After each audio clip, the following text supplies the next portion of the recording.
com efeito ergonomos a mais um vídeo aqui no canal, e esse vídeo de hoje é sobre um tema relacionado aí ao direito imobiliário e a contrato de arrendamento em Portugal. Você é dono de algum imóvel em Portugal e você arrenda esse imóvel para algum inquilino, então você precisa fazer o registro nas finanças, tá? É sobre isso que a gente vai conversar.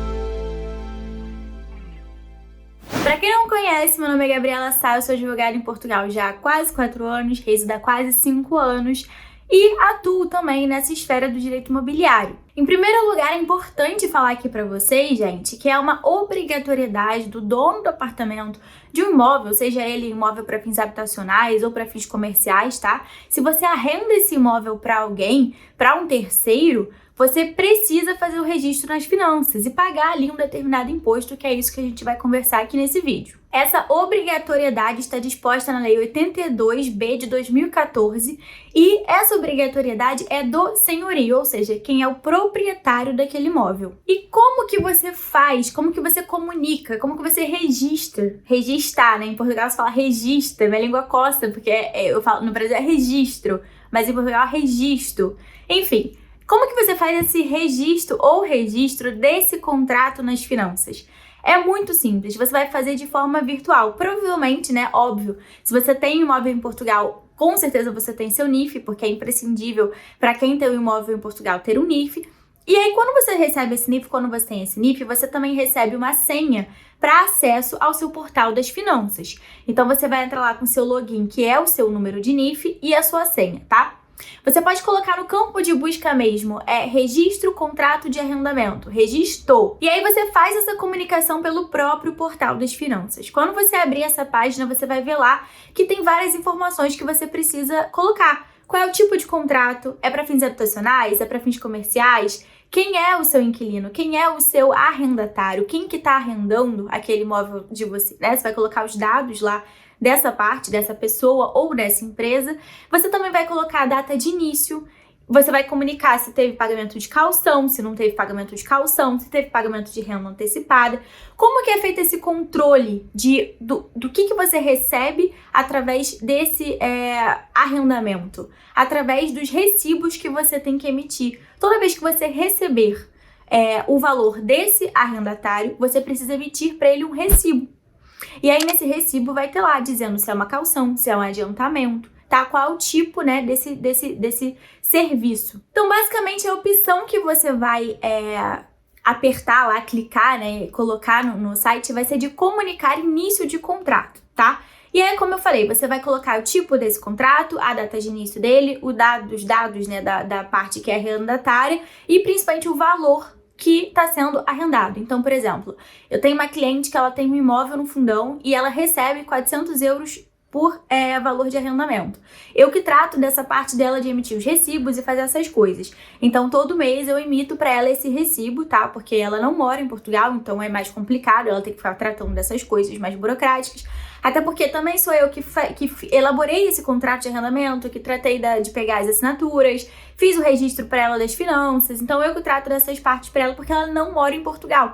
Então, para ela é melhor ter alguém ali para tratar desse assunto, né? Resolver as burocracias, já que ela não mora no país. Diferente de você, por exemplo, que já está em Portugal, por exemplo, e você precisa fazer essa comunicação, tá? Então, você vai ter que comunicar também se tiver um aditamento desse contrato. Imagina que você renovou esse contrato. Pode ser até mesmo pelo mesmo valor, você vai ter que comunicar as suas finanças também.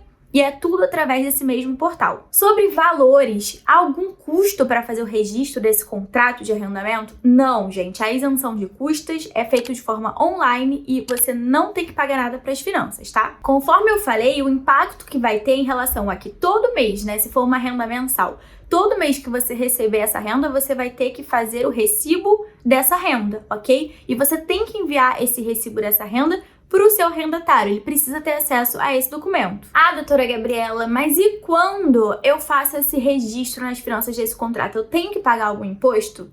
Sim, você tem que pagar o imposto de selo. O imposto de selo é 10% do valor da renda. Ou seja, no caso dessa minha cliente, que é 400 euros, ela teve que pagar de imposto, quando ela comunicou o início desse contrato nas finanças, de 40 euros. Uma coisa muito importante, gente, é em relação ao prazo que vocês têm, desde o início desse contrato, de quando ele está vigente, até você fazer esse registro, tá? Dá mais ou menos ali, se fizer as contas, em torno de 60 dias. Por quê? Porque tem que ser até o fim do mês seguinte ao início do contrato de arrendamento.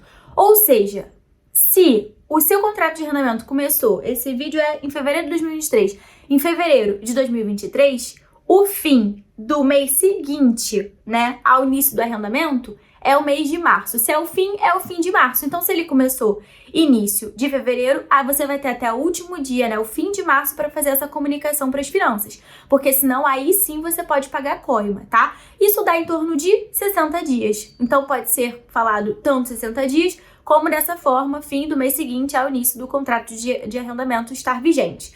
Uma coisa muito importante, eu analiso uns contratos de arrendamento que olha, porque na hora é tudo lindo, né? A pessoa às vezes quer o apartamento, o senhorio às vezes quer coisas a mais, só que depois dá problema. E aí, quando dá problema, contrata um advogado. E eu vejo cada contrato de arrendamento, que misericórdia! É surreal as coisas que aparecem. Eu tive um caso recentemente que o contrato de arrendamento foi assinado em janeiro, mas a vigência dele foi em agosto. E aí eles falaram que não, o contrato de arrendamento só começou a estar vigente desde janeiro. Só que não, tem uma cláusula lá escrita com todas as letras que o contrato é vigente desde 1º de agosto. E qual é o prazo, então, para poder fazer o registro desse contrato de arrendamento? Para a imobiliária, né, que não sabe bulufas sobre isso, acha que começa a contar de janeiro, mas não, começou a contar de agosto. O que aconteceu? O dono do imóvel recebeu coima das finanças porque não fez esse registro, não comunicou as finanças nesse tempo de 60 dias. Então vocês têm que ter cuidado, porque ninguém merece ter que ficar pagando imposto à toa, né? Imagina você ter que ficar pagando imposto de algo que você poderia, munido de informação, evitar. Dar dinheiro assim pro Estado não é legal, né, gente? Em relação a esse valor do imposto de selo, tá lá no artigo 60 do Código de Imposto de Selo, caso vocês precisem verificar. E bom, gente, basicamente é isso. Toda vez que tiver qualquer alteração nesse contrato de arrendamento, seja em relação à renovação, seja em relação à cessação desse contrato, tem que ser comunicado às finanças, tá? Lembrando sempre desse prazo de 60 dias, que dá para fazer de forma gratuita pelo seu portal das finanças, e com certeza, se precisarem de qualquer apoio jurídico em relação a isso, podem contar comigo, tá? Vou disponibilizar aqui embaixo na descrição do vídeo o meu e-mail, gabriela.sa@abbsa.pt, e caso vocês precisem de alguma orientação por WhatsApp, tem o contato da minha assistente, tá? Não é o meu WhatsApp, é o WhatsApp da minha assistente, que também vou deixar o link aqui embaixo. Se quiser falar comigo, por e-mail, tá? Não deixem de acompanhar lá no Instagram, eu tô sempre colocando várias informações sobre Portugal super relevantes, @GabrielaMadeira de Sá. Aproveita, se inscreve aqui no canal, tá bom? Pra dar uma força, pra gente continuar trazendo mais informações. Se tiverem dúvidas também podem comentar, colocar aqui nos comentários que eu vou responder, e de repente essas dúvidas são as dúvidas de outros. Então é muito importante você colocar a sua dúvida, porque depois eu posso responder em vídeo ou em comentário, tá bom? É isso, um beijo e até a próxima!